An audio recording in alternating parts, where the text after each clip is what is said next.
Hi, I'm Wes, and today I'm gonna be teaching you how to play Talus.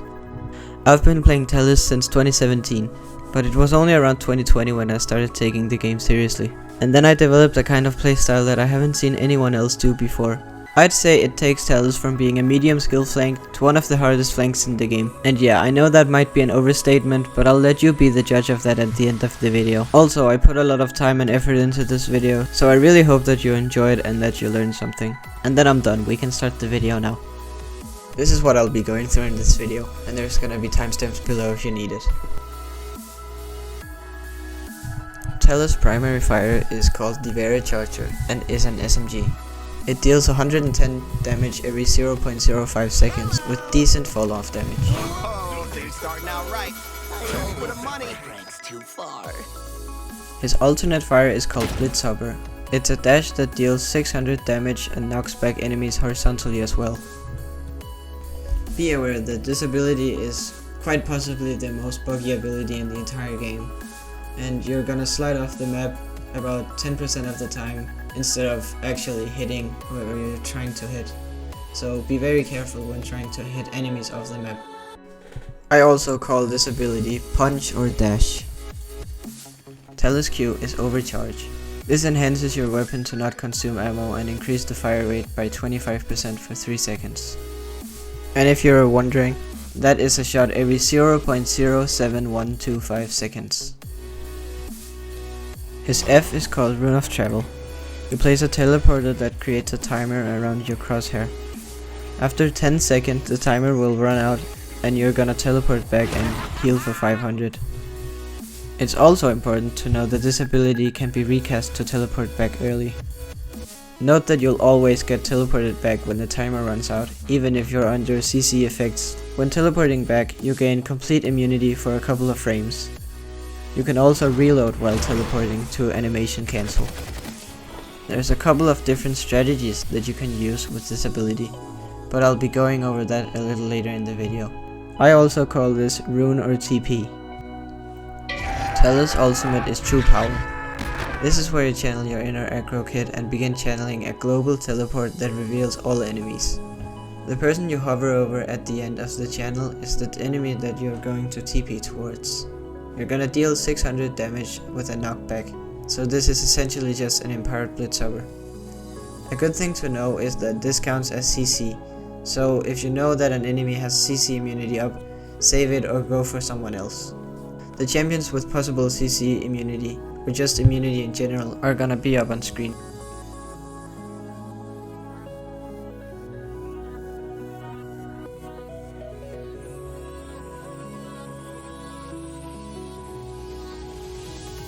I have a very biased opinion when I say this, but I think Talus has the best ultimate in the game. Sometimes you don't even have to think when using it. As you might have noticed in some of my videos, if I get a double kill I'll just ult to keep the streak going, but there won't always be any enemies to hit, so I'll just look at the ground to cancel it, plus you get a free reveal out of it. When you cancel a Talus ult, you'll receive 70% ult charge back. And also, I'm sorry if that was too much information. I'm gonna get on to something that's a little more basic. Talus' first talent is Inner Strength. This reduces the cooldowns of Blitzhopper and Overcharge when teleporting with Rune of Travel. This is my go-to talent and I believe it's leagues ahead of the two others. His second talent is Faustian Bargain. This is the worst talent in my opinion, and I never use this. The reason that I think this is the worst talent is because it removes your ability to TP back automatically, so you won't have the safety of TPing back if you get stunned, slowed or etc, which is a huge disadvantage.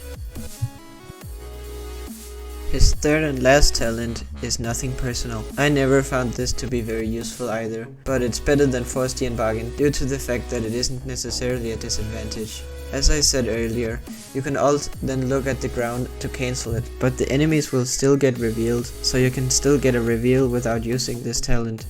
This is my main build that I use almost exclusively. I feel like Evanescent at level 2 is very useful in any Talus deck. Revitalize is the same, but can be used at any level, but I like it at 3. Carry Through is a filler card that can be swapped with anything of your choice, since it's not really that important. The reason it's important to me is that I often finish people with Blitzhopper, so this works as a free lethality. Dark Vision is my personal favorite card and has a place in every deck. Talus has a very powerful ultimate, as I mentioned earlier, and it allows him to be very mobile, so farming 12% ult charge for every punch is a lot. Dark Vision is also viable at level 3. And my last card is a filler card as well. Having Spirited at level 3 makes it possible to survive more than 2 shots from snipers and shots bow, just as an example. This is my alternate inner strength build. It's basically the same with some tweaks and a new card.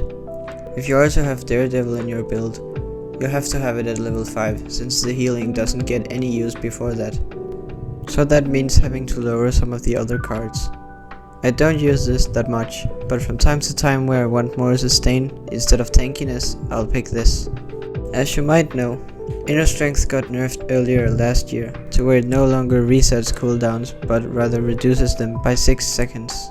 So recently I tried making a build that would make up for this nerf, which it does, but you lose so much that I don't think it's worth it. But I thought I'd show it anyway, because maybe someone could get some use out of it. This is my 1v1 build, which is not that useful information, but this is the only time where I use lifesteal, so it's still a little interesting. Lifesteal is a common mistake in real games. I don't think it's needed and I never have. I thought I'd still show my Frosty and Bargain build. If you ever use this talent, it's for the movement speed cards, but I still wouldn't use this. When playing Inner Strength with the main build, Chronos is a necessity since the cooldowns doesn't get reset anymore. The most valuable way to buy items is to start out with Chronos and Nimble, then get Chronos 2 as fast as possible, but no more than that. To do the math, both Overcharge and Blitzhopper has a cooldown of 10 seconds at base. That comes out to 4 seconds when teleporting. At Chronos 1, it becomes 2.8 seconds. At Chronos 2, it becomes 1.9 seconds, which is the most valuable because you also have to take into account the TP animation that lasts for a little under half a second. So that's gonna leave you at about 1.6 seconds, which is enough. If you get Chronos 3, you spend 900 credits on something that's a little overkill and that can be put to much better use. After Chronos, I usually have 3 options. I either get lethality, kill to heal, or a counter item. I'll start with explaining the counter items. The 2 most common counter items are Veteran or Haven and Resil. The biggest counters to Talus are damage reduction or DR. That's where you buy Resil, of course, but you only need it against certain champions. When I get into specific champion matchups, I'll mention if you need Resil against them on why. But for now, just know that stuns and cripples are the most dangerous kinds of CC. When it comes to Haven and Vet, it depends on your build. If you're not running Spirited, then you should always go Haven. If you have Spirited, then Haven will still be the better option in most situations.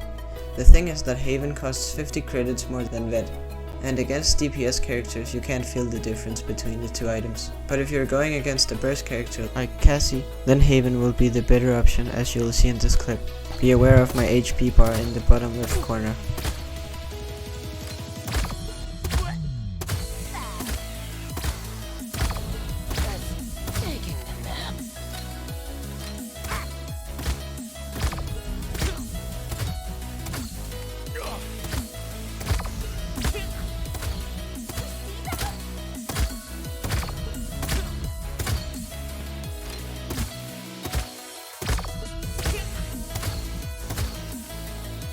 The 2 less common counter items are Illuminate and Wrecker.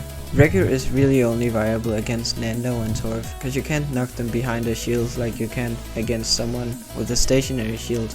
And Illuminate is the same as Resil, where I'll mention that you need it and why against certain champions later in the video. The reason you want lethality is for the jump boost. And the reason you want kill to heal is to be less reliant on your healer, since Talus spends most of the game in the enemy backline. Both of these items trigger on either kills or assists, also known as eliminations, which allows you to snowball much easier by being sustainable and nimble with these items. The 2 common items that I see the most that are bad is Life Rip and Deft Hands. I explained that Life Rip was overrated earlier, and the reason that Deft Hands is actually a complete waste of credits is because you can use a whole clip and then activate Overcharge while reloading and teleporting at the same time. then the cooldown of overcharge is gonna get reset, and you're gonna have a full clip as well because you reloaded while teleporting. That gives you a total of 4 clips before having to be stuck in a reload animation, like I do in this clip.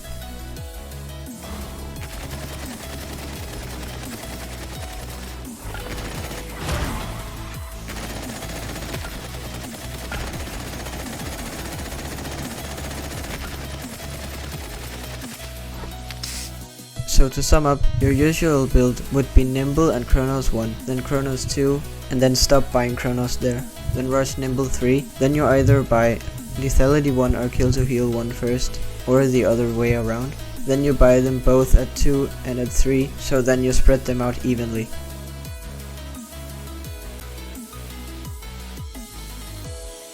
The most important tech to know for Talus is a flick dash. When you learn flick dashing, it makes it possible to traverse the map like I talked about earlier.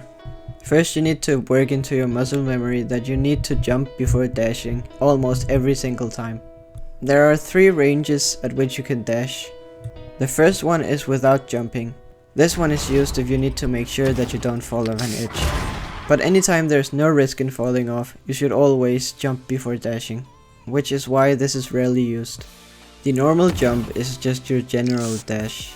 And then for the last one, in case you didn't know, there is a very niche mechanic in Paladins that lets you jump higher when you look at a wall. This is used to jump over your enemies' heads, which is a way to confuse them, but it's also used to do parkour, like I'm gonna show you in the next segment. So now that we understand to jump before dashing, we can begin learning the flick dashing. This first is a 180 dash. Tag! The name comes from the fact that you dash 180 degrees backwards. The second one is a 90 dash, which is of course because you dash 90 degrees to either the left or the right. These two kinds of dashes are used to dodge different skill shots in the game, and they can be mixed up, depending on what it is that you need to dodge. Another thing that you can mix into your gameplay is getting used to punching and then TPing immediately after. This is a very quick and unexpected way to finish someone, and it will catch most people by surprise. This becomes even more important when you use dark vision, since you become an ulting machine, as long as you hit all your punches. So that's gonna get very effective once you learn to time it correctly, and then it also looks really clean if you get the kill. Another important thing to know is to jump while shooting. Talus used to have a certain spray pattern that could be hard to control at first while jumping in the air. But this patch they removed mid-air inaccuracy completely from the game, which makes this much easier. And you can also use the wall jump boosts to get even more jump height.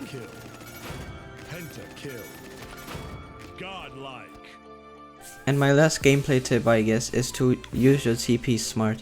What I mean by this is that you need to push your enemy towards where you have placed your TP. This often means that you need to place your TP in the enemy backline rather than placing it in a safe spot, like beside your support. This is also why kill to heal is very important. So in this clip, for example, I use my TP on the high ground in the enemy backline. First I scout the area, so I can see what target I need to prioritize. Since this is during a point fight, the enemies doesn't notice that I sneak behind them. And then I place a TP. Then I kill the Ying and get the Drogos low, but I get low myself, so I have to TP out. But since I placed my TP in the backline, I can just re-engage instantly with almost full health and kill the Drogos easily. If I on the other hand placed my TP besides my support, I wouldn't have been able to re-engage like I did. I'm gonna show you another clip where I'm controlling the enemy backline. I once again place a TP in the enemy backline, just to make sure that I can re-engage if I need to. Then I jump down to the point and find the Andro, and I predict that if I get him low, he's gonna dash upwards to try to escape me. He does, and then I'm able to TP behind him. So putting a TP in the enemy backline is very important to keep the pressure on. This is the way to play flank Talus. And the reason it's different is because he's normally used as a kind of damage and flank hybrid. But using this playstyle, you're gonna be flanking constantly and you're not gonna be able to shoot shields and tanks. You can use all of this to dismount enemies coming out of spawn as well. So getting on to some more specific tips. TP to heal and reset cooldowns. What I mean by this is, as I just mentioned, TP is normally used for flanking, but there's also times where you need it to win 1v1s against certain champions that you're not very good against. This especially includes characters that has more damage potential than you. It can also allow you to win a 1v2. Animation cancelling with weapon inspect. I recently discovered that the time between the dash animation and the frame that you're able to shoot in is actually shorter if you weapon inspect.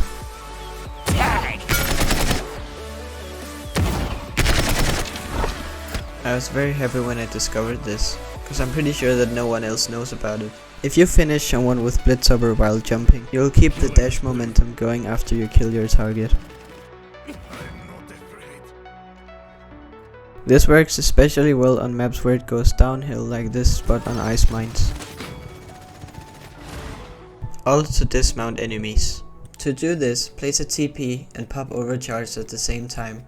Then ult and go for the tank if you can, since that's the main target you're trying to sabotage. If it's a Rom or a Yak though, then you shouldn't ult them, cause they have the mobility to run to the point very fast. When you arrive, start spraying as much as you can, and try to hit everyone at least once so they get dismounted, and then you TP back. As you probably noticed in that clip though, I didn't hit the tank, which is okay, but it's just good to know that the most optimal way is to hit the tank. This strategy isn't made to get a kill, but to get everyone off their mounts so that your team gets to the point faster. Make sure you have all your cooldowns ready when coming out of spawn to ult, because if you don't have your TP, you will die, leaving your team in a 4v5. And then that would technically be feeding, which you obviously don't want. And if you don't ult instantly, it won't be worth it, cause then the enemies will have gotten too close to the point. You can also do the opposite of that, and ult to get closer to your team. This is pretty rarely usable, but it is good to have in the back of your head, because it is life-saving in those few moments. And I'm sorry to disappoint here, but this tip is so rarely usable that I haven't even been able to get a clip of it. I've been trying to hit this clip for about 2 months, and I've done it one single time, but my clipping software apparently stopped working that one time, so you'll just have to imagine it. Right before the enemy captures the point, or the time runs out, hold an enemy to trigger overtime.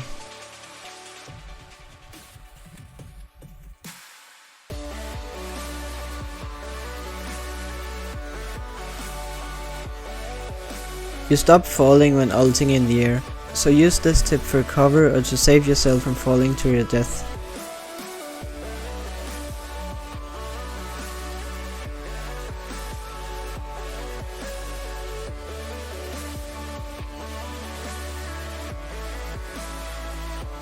The double punch technique is when you ult someone and then punch them, and then you right click to punch them again, to deal 1200 damage in total, and it's pretty easy to do. Useless tip, but you can spray while ulting, and weapon inspect as well. This just looks kinda flashy, and a bit dumb as well.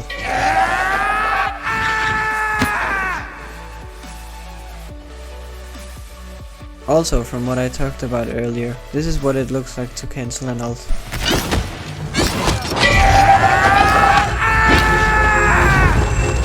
As you can see, all the enemies get revealed, as well as their health bars.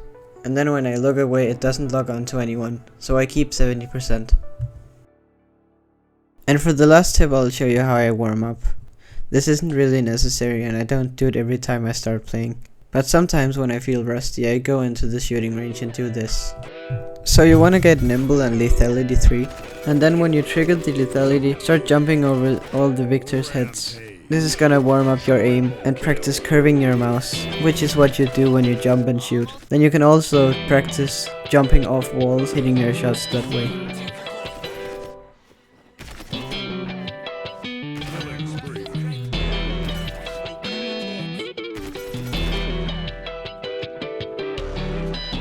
Now I'm gonna show you how to traverse the map like you've never seen anyone do before. Some of them need some explaining, because some are harder than others, but there won't be any commentary on most of them. And also, a lot of them require you to hold S, so I'll put up this icon every time that you need to hold S, to not gain too much momentum. Siege maps.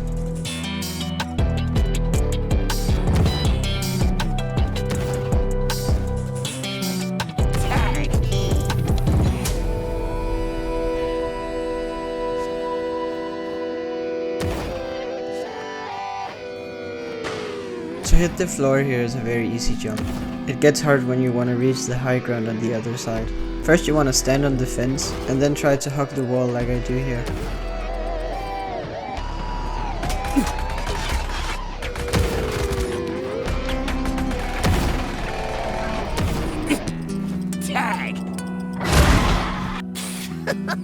As you just saw, the spot can be a little buggy, but can also be a viable parkour spot. I would say this is the hardest jump to do on Ascension Peak. To do it, you do a wall jump and hold S and D at the same time. And when you're around just above the height of the rock, you dash. And then while you're dashing, make sure to hold S so that you don't get too much momentum and fall too far.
Return to the point!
The battle is about to begin. Tag!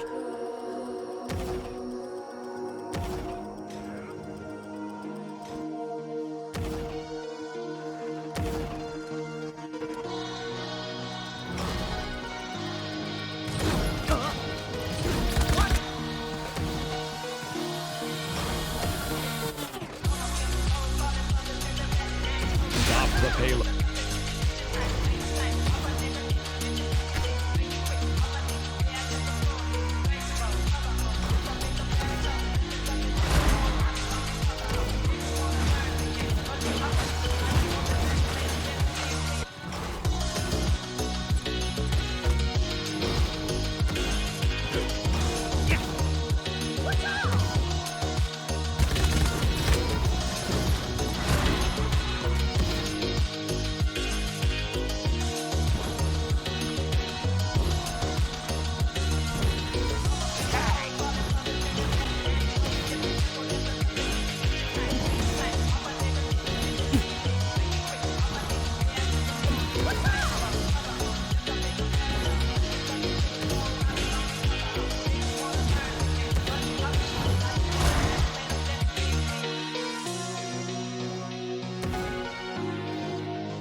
As you can see, you can't make it over the wall on this spot, but if you happen to pull off a kill and have lethality at least level 2, you can indeed make the jump.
taking our point.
Onslaught maps.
Spawning in 15 seconds.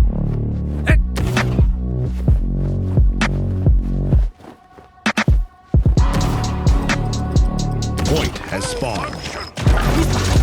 You got some. Tag.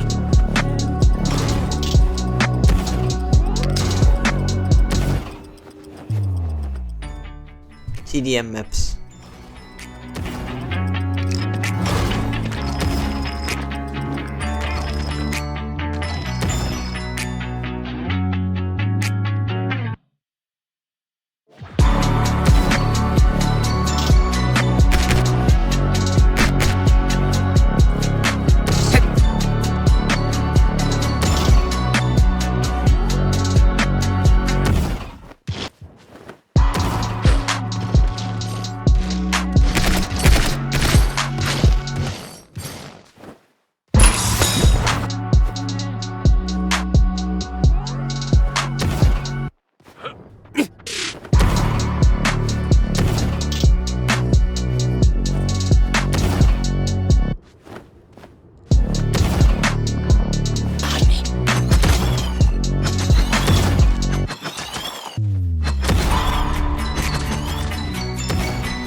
As you can see, this jump is pretty hard and requires a lot of precision.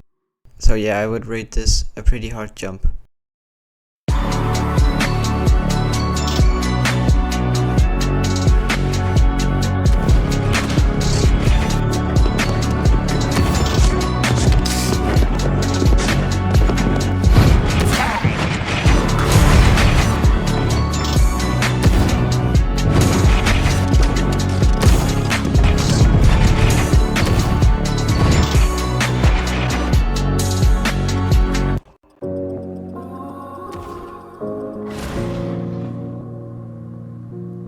Maybe.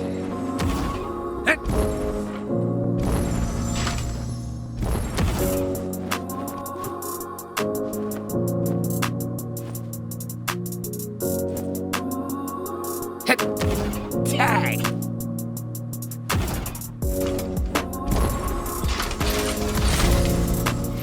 Watch your back. Foolish.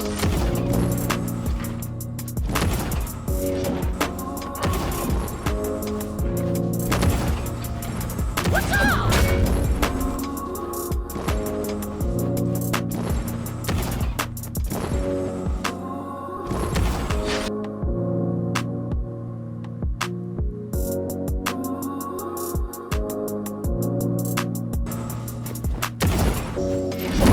Killing spree. Someone's dead. What's up?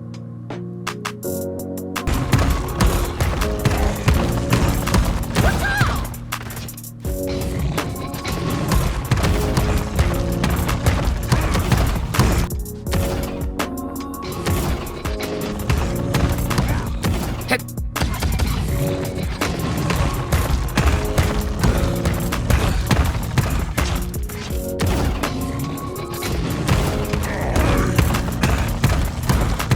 There is a weird interaction with this thing. It makes you slide off really fast, and then this happened to me. You gonna let them style on your teammates like that?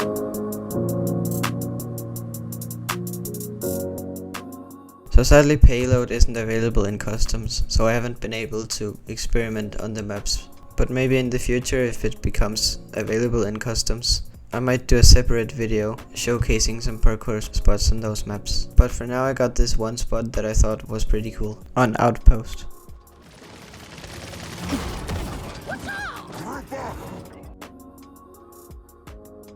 From all the parkour I just did, I made a tier list based on how viable Talus is on every map. Starting with the You Won't Have Fun tier, where we have Frog Isle and Frozen Guard. Frog Isle is a very predictable map and there really is only one flank route, which is the one by the fountain, because the other side is just the point. And Frozen Guard simply just has too many, so it makes it very difficult to do proper parkour, and that also makes it very frustrating to play on. The next tier is the not optimal tier. There isn't much to say here other than that Talus just isn't really the optimal pick on these maps, as they either require long range, explosive damage, or there's just a lot of open spaces. The 50-50 tier is maps that are all okay. Talus doesn't excel on these maps, but neither is he bad, so these maps just have potential, but they're nothing special. So this is the in-between tier, and it's probably the most interesting tier, and I'm gonna have to do some explaining. Basically, everyone knows that Serpent Beach requires a lot of high ground to win, and Talus doesn't have any vertical mobility, which is why you could put this in the You Won't Have Fun tier. But using a strategy that I call Serpent Beach Control, this map becomes a top tier map for Talus, which is why with time I've learned to actually appreciate when I get this map.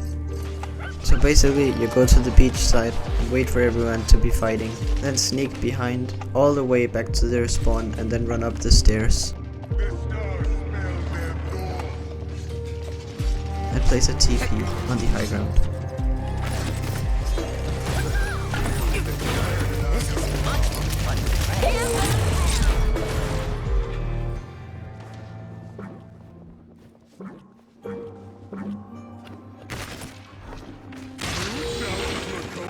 Keep talking while you can.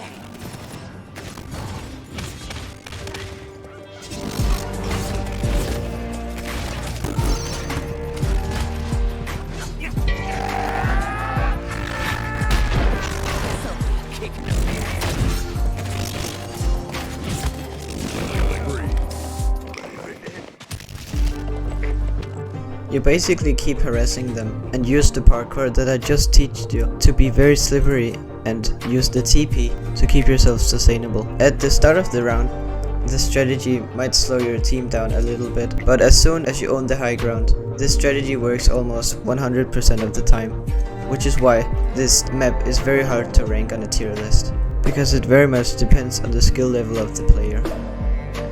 So getting into the optimal tier, what you'll notice with these maps is that they have very accessible high ground or no high ground at all. They also have a lot of helpful parkour spots, which makes them a bit easier to play on. And then the best tier. This is basically the S tier, and the maps are Split Stone Quarry, Primal Court, Abyss and Throne. I would say Throne is pretty much just good for every flank since it's the 1v1 map. Plus as Talus you can chain parkour with all the pillars and walls. Abyss just has an insane amount of parkour potential, making it one of the most fun maps to play on with Talus. Primal Court is a very small map with very narrow spaces, and you can also chain the parkour like you can on Abyss. And then Splitstone is probably the best map for Talus in the entire game, and that also follows the high ground strategy that you use with Serpent Beach, but on Splitstone it's a bit more accessible. And I also just wanted to mention that of course you can use every map with Talus, there's just better maps than others as there is with every champion. I thought I'd also go over my keybinds really fast, but of course you don't have to copy them. I have very weird keybinds, but I just thought it might be interesting for you to see how they look. And this section might be a little misplaced, because I wasn't sure where it would be fitting to put it. So I changed my rune of travel to my thumb mouse button and my overcharge to 1 instead of Q, which are pretty common things to do. But where it gets a little weird is that I reload on my scroll wheel because I use a keyboard differently than others, or I use a keyboard the wrong way. So I can't reach my R button. And then for weapon inspect I use scroll down. That allows me to do the animation cancel a lot faster. So this might be worth a try. And then I jump on my other mouse button, which is also very weird. But again I use a keyboard differently, so it kinda allows me to strafe in the air a bit easier. And this is how it looks. First blood. I always do my friends Double too kill. long.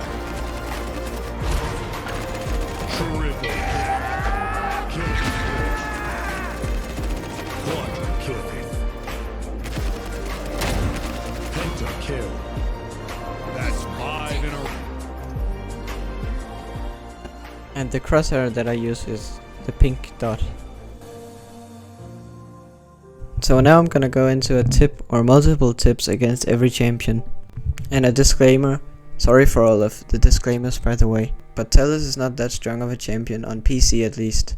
So some of these will be more general gameplay rather than a specific tip, since he doesn't really have a tip against every champion. But I promise that I'll say something about every champion. Starting out with tanks. If Ashe is trying to shield dance, knock her behind her shield. That'll make her a much easier target. If she's ulted at an elevated location, you can also knock her out of that.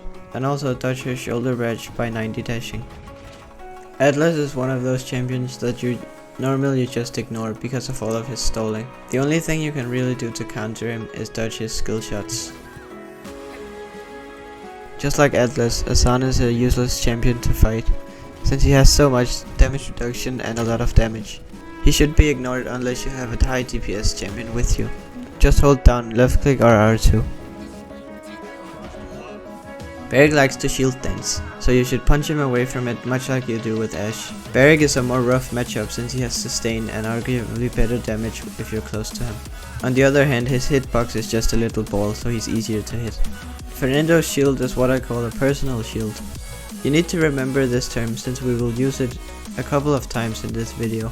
It means that his shield is not a part of his HP pool, meaning that he can take direct damage even if he holds it up, so he won't be safe behind it if he's low when you punch him. Other than that, I haven't discovered a single tip against Fernando, so probably just ignore him. If you're fighting an aura with Mother's Grace, you don't need to be that careful, since you will win the fight as long as you hit your shots and use TP for healing. Cripple Nara is scarier though. There's a tip against Cripple Nara that's hard to explain, so I'll show it on screen and then try to explain what happened after. So as a reaction to getting shot at, Nara places her field instantly. But if you're ready for her doing that, you do a 180 dash to get as far away from her as you can. I hope that made sense cause it was really hard to explain. You can dodge her ult in two different ways as well. One by using the immunity from TP as soon as the spear hits the ground. And the other is that when the timer of TP runs out, you're gonna get teleported back automatically.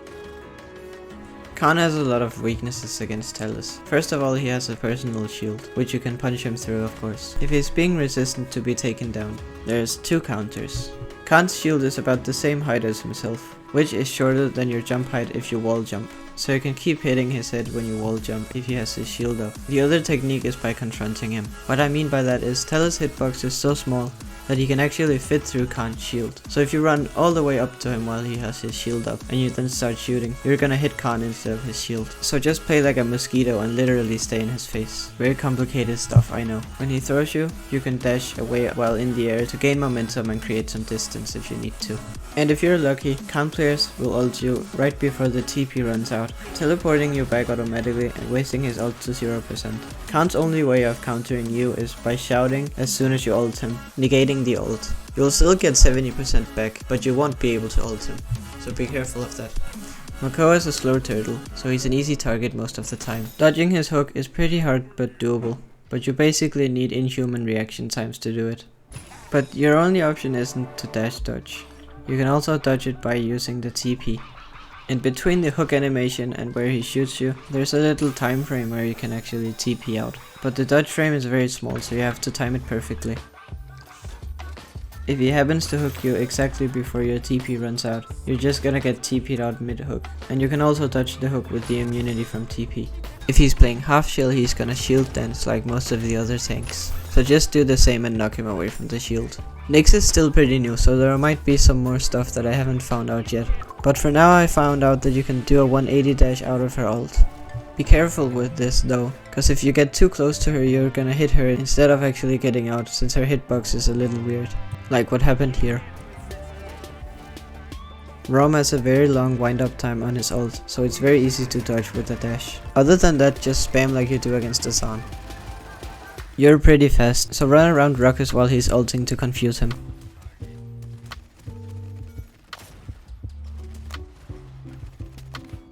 So Terminus has a personal shield as well. What I usually do is run up to him and hit him from the sides to confuse him. And then you can of course still punch him through it. On top of that, you can also use the immunity from TP to dodge his ult. Torvald makes bubble shields, which is the exact opposite of personal shields that I talked about earlier. When he bubbles someone, it becomes part of their HP pool, so you can't punch anyone through it unless they have a very small amount of health. So it has to be either destroyed or expire. The Nullified Beam is arguably one of the scariest abilities to go against as Talus, along with some others. If possible, make sure to fight him while a corner is around, as any wall or obstacle will cancel the nullifying beam between you and him. When you ult, try to look for cover to dash behind while zooming through the air. You can also ult to stay still in the air and become CC immune.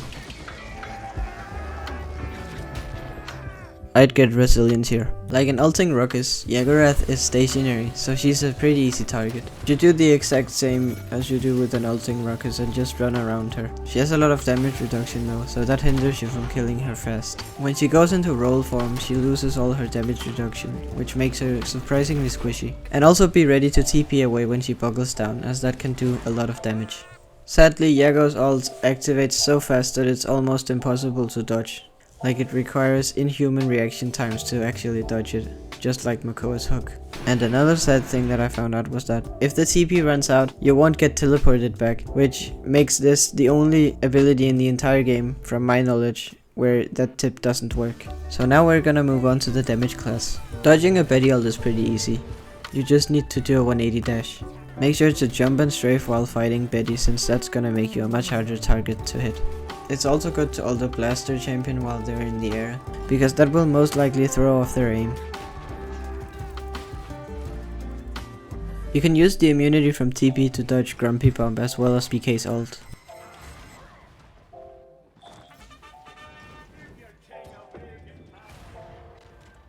Cassie is a very rough matchup since she outdamage you even with heals from TP. You want to surprise her so you can shoot first and be as mobile as possible. But even then you're still a pretty easy target, so be careful. You can also TP to cleanse the reveal. Against Dredge, it mostly comes down to getting the jump on him and playing smart, like taking the high ground. Dredge kills you in 3 shots and his projectiles are massive. To get the jump on him, you can put the TP at the same spot as his TP and then push him back to it. And when he TPs and he's probably low, then you TP back too. And you can dodge Kraken with TP. Since Talus is a hit scan, Drogoz doesn't like him very much, so you should be able to win most of the time. If both of you hit all your shots, you have about the same time to kill if the Drogoz is using Fuse a lot. The thing is that it's easier for Talus to consistently hit Drogoz than it is for Drogoz to consistently hit Talus. Also note that in the rare cases that Drogoz hit Fire Spit on you, TPing will cleanse the damage increase effect. And if the Drogoz is using Combustible, the burn is also gonna get cleansed from TP. And then there is this weird interaction with TP and Drogoz ult, where he kinda slides to the side instead of hitting you, but I'm not really sure why. Imani's scariest ability is her Frost Bomb, but that's pretty easy to dodge with TP or dash. Since it only roots you and doesn't cripple you, you can TP out of it. If you on the other hand want to dash out of it, just do a 180 dash. Other than that, this is a pretty favorable matchup for Talus. And also, just so you don't forget, it's your job to find Imani and kill her when she uses Dragon. And yes, she's CC immune while doing it, so you can't ult her.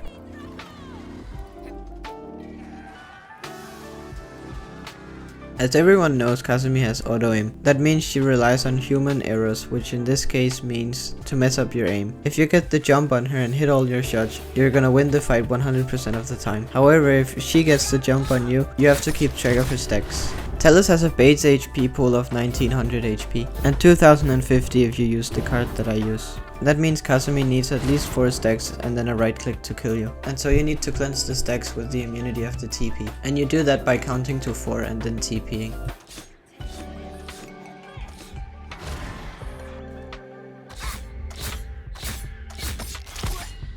You can also TP on top of the doll to cleanse the fear.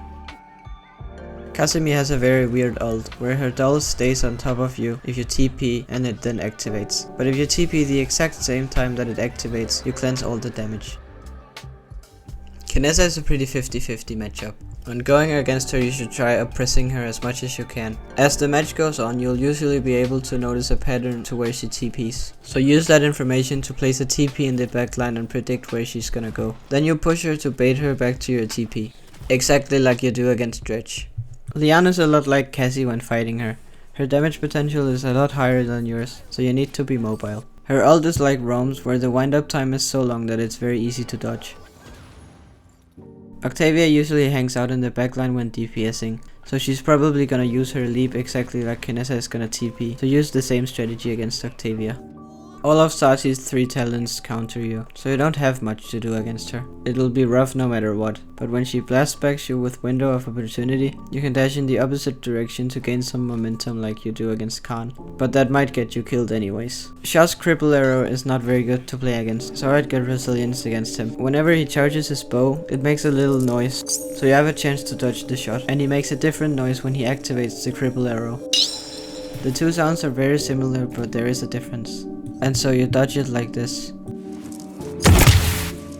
Strix has a pretty loud invis noise, so it's pretty easy to predict where he is when flanking him. Prepare. Flashbang counts as CC, so you can TP to cleanse it. And that tip works for Flare as well. When Tiberius activates combat trends, it's gonna make a very loud noise. When you know it's on cooldown, you push him so he doesn't have a way to kill you anymore. Tyra's mark will get cleansed when TPing. You can dodge Victor's ult very easily by 180 dashing and either TP away completely or by using the immunity. Obviously aim at Vivian's feet when her shield is up, but also remember that she has a personal shield so you can punch through it. Willow's very easy to track in the air while she's in her ult, but don't ult her since she's CC immune while it's up. Also remember that Willow has a very big hitbox, so definitely aim for the headshots. Moving on to the flank class. When Androxus puts up reversal, it counts as a personal shield as well. He normally puts it up when he's getting low to save his own life, so punch him when he does that. If he puts it up without being low, you can punch away to dodge it. And the third option is to use a wall jump exactly as reversal gets fired. You can use this step on any character. Pog is one of the toughest matchups to go against as Talus. I personally find him to be the hardest matchup of all. That's because of his damage reduction and his burst damage. And so this might be the only character where I recommend lifesteal. Admittedly, I never do it, but I definitely think it would make it easier. Also, if he's using bounce house, you can use the momentum to get away with dash. And TP cleanses net shot. If Caspian hits you with a stun, you're dead. If he misses the stun, he's dead. So you gotta focus on dodging the stun. If he doesn't have any stacks, it's pretty easy to dodge since it has such a slow travel time. But if he has a lot of stacks, it becomes kinda like Makoa's hook where it's almost impossible to dodge. Eevee can blink anywhere to mess up your aim, so try to wait till she's focusing on someone else before attacking her. If she ults you, you're countered, so try to avoid her if she's running Snow Globe. But at least you get TP'd out of it automatically. And Dark Vision does get procced even though she's in Ice Block and doesn't take damage. Koga is usually just a skill matchup about who can aim better, so there isn't really a tip for this one. Lex is kind of the same where it's just about aim. What you can do though is dodge his ult with TP immunity. And notice how his mark doesn't get cleansed since it doesn't count as CC. Interestingly enough, if you use Spirited at level 3 at least, Lex is gonna leave you at exactly 10 HP if he's using Death Hastens. Maeve is very scary when running Street Justice or Cat Burglar. Luckily for you, you have a TP. So I'd recommend staying a bit back if that's the matchup and use TP defensively. A good thing to know is that like Flashbang, Midnight counts as CC, so it gets cleansed if you TP. Moji usually puts up her barrier when she's low. Try to time punch perfectly as the barrier goes down. Her hitbox is also very big for a flank, without that much damage reduction, so the matchup is pretty favorable for you. If you TP, the stacks are gonna get cleansed.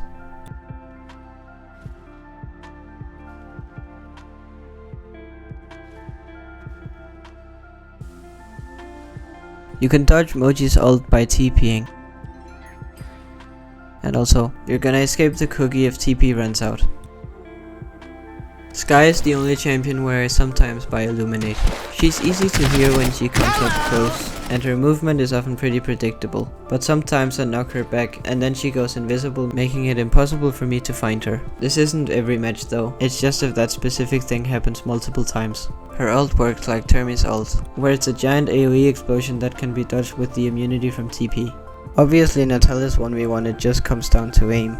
It's very important to know that you don't need lifesteal to win in a 1v1. I never get lifesteal and I win my Talus mirror matchups most of the time.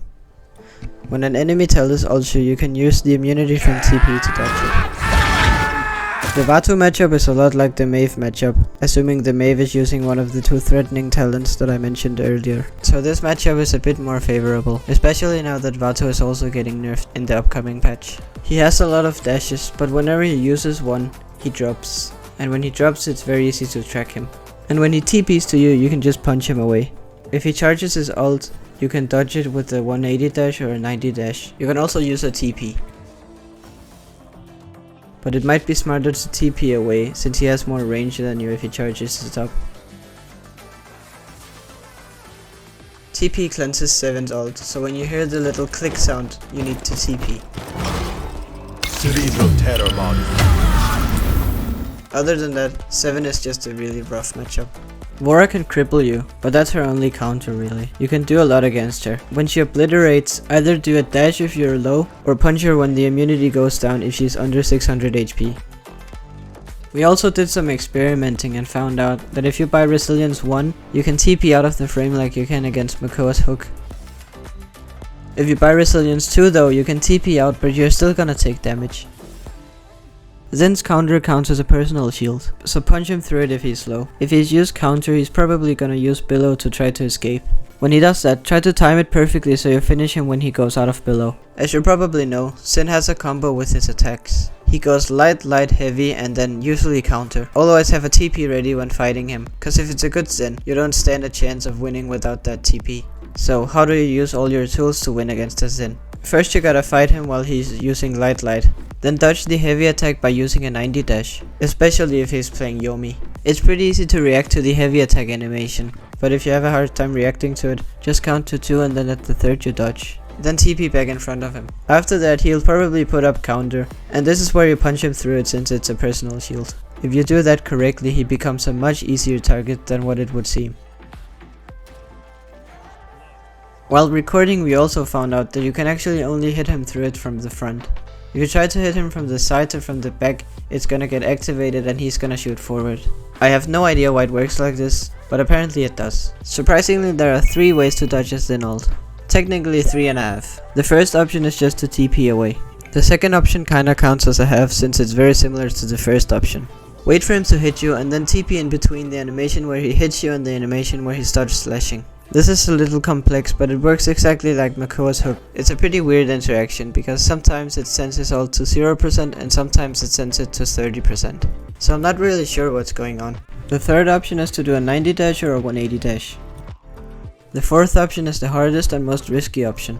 When Zin kneels right before he launches at you, you can punch him to make him lock onto you and leave his ult at 0% while you also kill him. This is pretty hard to pull off though, and I've only ever done it twice.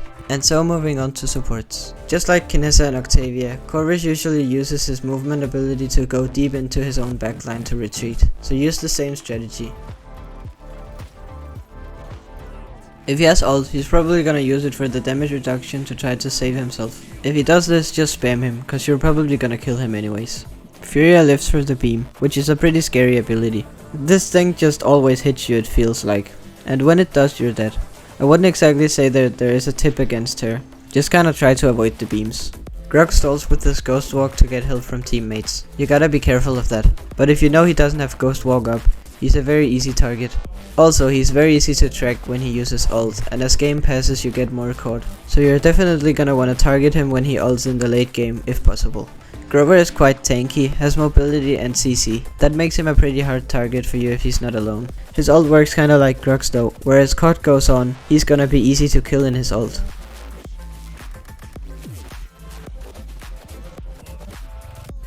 When you hear the little fox noise, that means Luna is coming to stun you. To dodge the stun, you need to TP away when you hear the noise.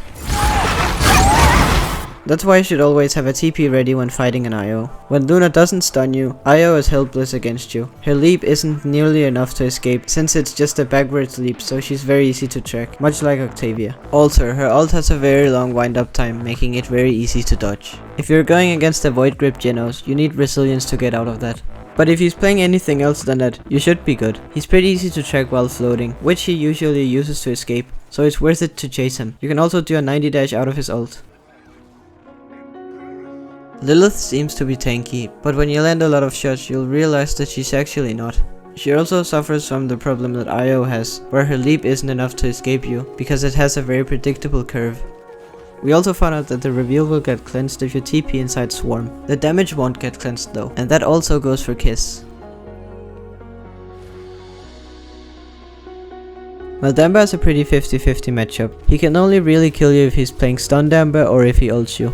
He has a 50% chance of escaping you. He needs to hit his stun and dodge your punch using Slither, so you're pretty much relying on him messing up. His ult is very fast, so it's pretty hard to react to, but it is possible. A lot more so than some previous ones. And something that's good to know is that you don't get hit by his ult, and you walk into it, you're still gonna get feared, but only that one time. But using this tip you become completely immune. TPing will cleanse Pip's slow. And just as Moji's cookie, you're gonna get TP'd out of chicken automatically when TP runs out. Pip is also known for having a giant head hitbox, so he's very easy to burst down, so overall he's a pretty favorable matchup. In most cases, that is.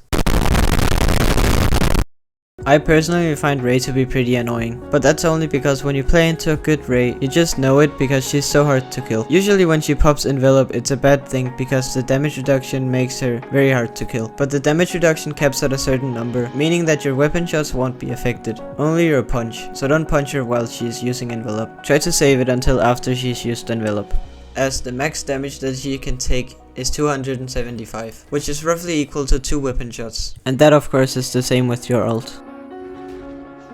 On top of that, she also gains jump height, making it much easier to track her. Just like Kazumi, Ceres uses stacks. If she hits 4 stacks on you, she can stun you, damage you, and heal herself. And also more HP if she's playing Soul Collector, which is not a good thing for you by the way. So just like Kazumi, you wanna keep track of how many stacks she has on you, and then TP right after the 4th one so you don't get stunned. Also, her shadow travel is super loud, so it's easy to track her without needing Illuminate. Leave this place. You can dodge Ceres ult with the immunity from TP.